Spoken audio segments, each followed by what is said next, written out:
Thank you very much.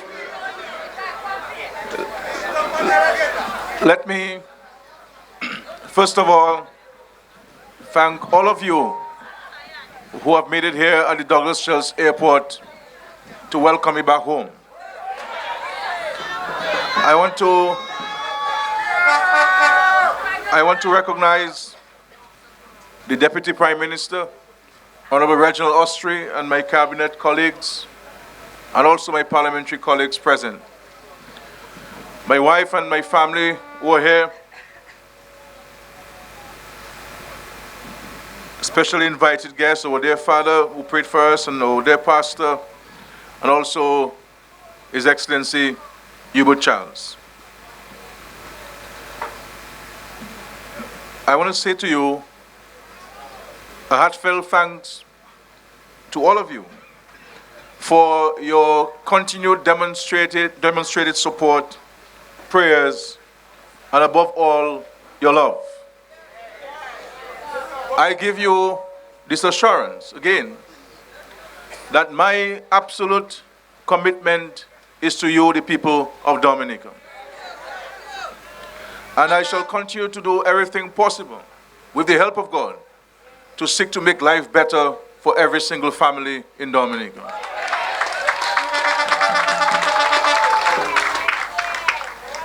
As we seek to build the world's first climate resilient nation,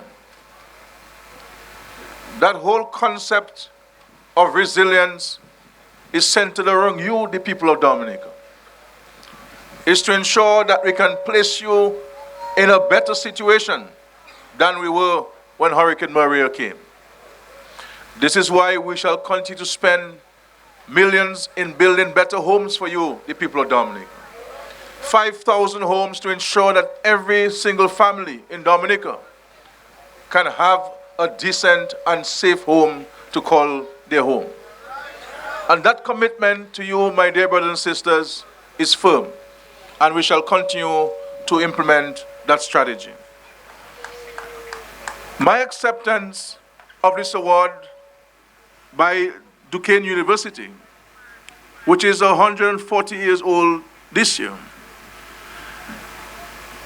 is that I felt that by accepting it, it would bring greater positive attention to our country and the challenges which we are facing, and the need for the international community to do more to help us build a climate resilient nation. So my accepting this award is really on behalf of you, the people of Dominica. So this award is your award. It belongs to you, all of you, the people of Dominica. And as my wife said, I was written to in July of this year by the university, indicating to me that they wish to bestow this honor on me for my contribution to Mother Earth. And I hesitated. And they wrote a second time, and with numerous emails inquiring about my acceptance. And finally, I decided to accept it. And I felt that it was important for me to do so as a source of motivation for young people. That no matter your circumstances in life, no matter what challenges you are currently facing, that if you place your focus on God first, hard work, determination, and commitment, you can achieve great things. So my hope is that our young people can take note of this and pursue hard work and excellence. And to us here in our country, my hope and prayer is that we can become a more united country. Because the challenges which we are confronting, brought onto us by climate change, with this monstrous hurricane, will require the focus, the commitment, and the dedication of every single citizen. But we do not have time to wait for those who have not made up their minds about being patriotic, about putting Dominica first. And so we are working with those who are committed to our country. Saying that you're committed to our country is not enough. You must demonstrate it by your actions.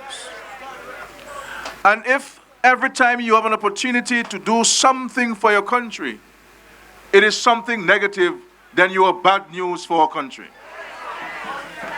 And I want to caution us against gambling with our country's future as citizens of Dominica. That we must not allow simple things or little things to cause us to lose sight of the bigger picture. Everything will not be perfect every single day, but we must not lose sight of the journey, our destination, and what will require to get there together. So I urge you, my dear brothers and sisters, for us to continue to remain together as a family, so that we can overcome our personal challenges together, so that we can overcome our national challenges together. That's what I wish to get from you, the people of Dominica. There are some silly people who said the first time I received this award from India that I paid for it. Now, I can tell you, if I have some money, I would certainly prefer to give it to you, the people of Dominica. But we cannot lose focus on these people, because they are not interested in you, the people of Dominica. Because you do not have to be in government to make a difference in people's lives. When the Labour Party was in opposition with Mike and Rosie Douglas, we brought doctors to Dominica to see you, the people of Dominica. We brought medication from overseas to give to you free of charge. We send young Dominicans to universities outside of Dominica. Rosie would buy books for many children, uniform for many children, and give many children across Dominica money to pay their bus fares to go to school. We built roads in opposition. We build schools in opposition. We build bus stops in opposition. We build houses in opposition. So you do not have to be in government to help people. And I say to you always, my dear brothers and sisters, as you know better than me, to lead a people, you must first love them. You must first love them. And if you do not love them, you will never have their interests at heart. Because there are some whose only interest is to come to government, believing that there is a lot to get from government. They're not interested in you. Look at what happened. A hurricane hit us. Every single person was affected. Many of you lost your homes. All of us lost our roofs.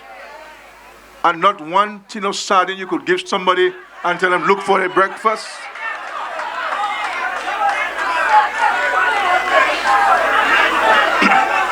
And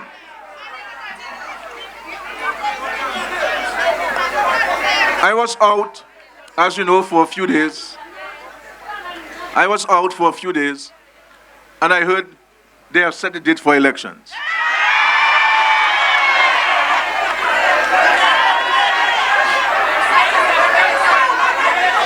You see, they like to call for election, and when we give it to them, they're afraid.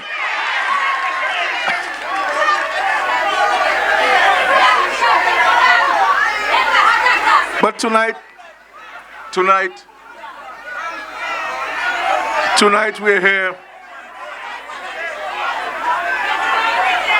Tonight,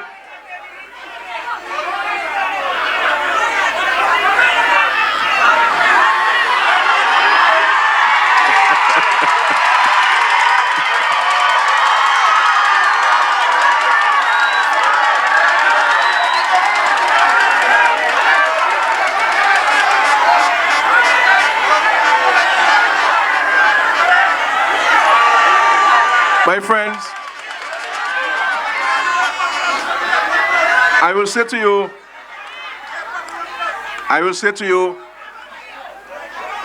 that at present, my absolute focus is on building as many homes as possible for you, the people of Dominica.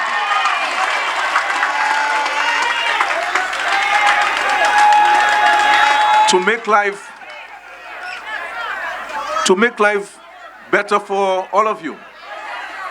Because I know what this hurricane did to all of us. And I know that there's still many of us, who still need some help to make life better for us. And that's my focus, that's my commitment. That's the last thing on my mind when I go to bed, and that's the first thing on my mind when I wake up, is how we have to work hard to continue to make life better for all our citizens in Dominica. But we commit to this, and with the grace of God, we shall achieve our objectives. But we're going to need, as I said, your understanding and your desire to work together as a people. We have to work together as a family to overcome our challenges. Because it's only when we work together we can make things happen. But I am 100% committed to you, the people of Dominica. This is our country. This is our home. And we have to do everything possible to build our country. And when I saw what happened to our country on the morning of the 19th of September, 2017, I felt that we needed to ensure that we articulate a vision for our country. And I asked myself, what is it that we need to do to ensure that our people can be in a better situation when the storms come? Because scientists are saying to us that hurricanes and storms will come more frequently and they will come more ferociously. And therefore, there are some things that we can do. And if you recall, my dear brothers and sisters, if you recall, after Tropical Storm Erica in 2015, the Dominica Labour Party told you that we are going to build back better. And that if a storm like Erica comes, the infrastructure we put in place will be able to withstand those storms. We were able to put some things in place before Maria came.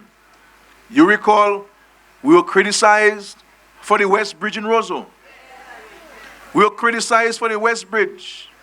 And you know, there are some people in this country who have no love, no compassion, no patriotism.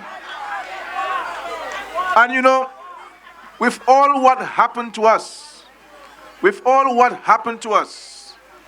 so many of us homeless on the 19th of September 2017, the opposition went to Roseau to see whether the bridge was mashed up or not. So if the bridge was mashed up, they'll say, oh, Skerrit lied to you, see what happened to the bridge. But there is a good God, and we are on God's side, and God is on our side, ladies and gentlemen. And thank God, not even the paint on the bridge came out. We were building the homes for our brothers and sisters from Pilit Savan in this wonderful community in Belleville-Chopin. And we said to you, we're going to build a model community. All the electrical lines are underground in Belleville-Chopin. All the telephone lines are underground in Belleville-Chopin. And not one house, though they were under construction, got affected by Hurricane Maria in Belleville-Chopin. And these are the same homes we're going to be building for you the 5,000 families across Dominica who are needing of a home, my dear brothers and sisters. The homes we are constructing for you, I give you the assurance. I give you the assurance that you will be able to sit in your home and see that hurricane through. Because your roofs will be concrete. The walls are built very strong with impact windows and doors that can withstand a Category 5 hurricane. We will work to ensure that every one of us has a home like that in Dominica. And so we are pushing this very heavily and very strongly because I really want to ensure that our people are safe in time of a storm. Even the hospital, we told the Chinese that we want the hospital to be redesigned because originally the hospital had wooden roofs and they have agreed to put concrete roofs on the hospital for us so that we're not in a situation where the roof can blow away during a hurricane. So the hospital, the PMH, will have a concrete roof with impact windows that can withstand wind speed of 170 miles. So our patients can be assured of their safety and continued provision of healthcare services. These are the things we're doing. And tomorrow I'll give more details. But as you know, the Chinese government has agreed to finance 5 schools for us. 5 schools for us. 100 million RMB that the Chinese government is giving to us to rebuild those schools. The Canadian government will be building 5 brand new schools for us. Building the schools for us. And I said to you, my brothers and sisters, I said to you, Laborites and Dominicans, that these countries are helping us for 2 reasons. And when I say to people that these countries are not helping us because we had a hurricane, they're shocked. These countries are helping us because 1, they respect us, and secondly, because we have said to them, we are building the world's first climate resilient nation, ladies and gentlemen. They have embraced that vision, and to the point where the rest of CARICOM have embraced that vision, and now CARICOM wants to declare the Caribbean region as the world's first climate resilient region in the world. And I have committed myself to champion the cause of climate change. Because it is not an abstract thing. It is not something that is in your mind only. It is something that we are experiencing in our region. And this is why I continue to call on the international community. Those countries that contribute the gases in the atmosphere that causes the oceans to get warmer and allowing the hurricanes to become stronger. They have to do more to help us in Dominica and help us in the Caribbean build greater resilience because we're the ones who are impacted the most. So I want to thank you very much. Thank you very much for your prayers and for your love.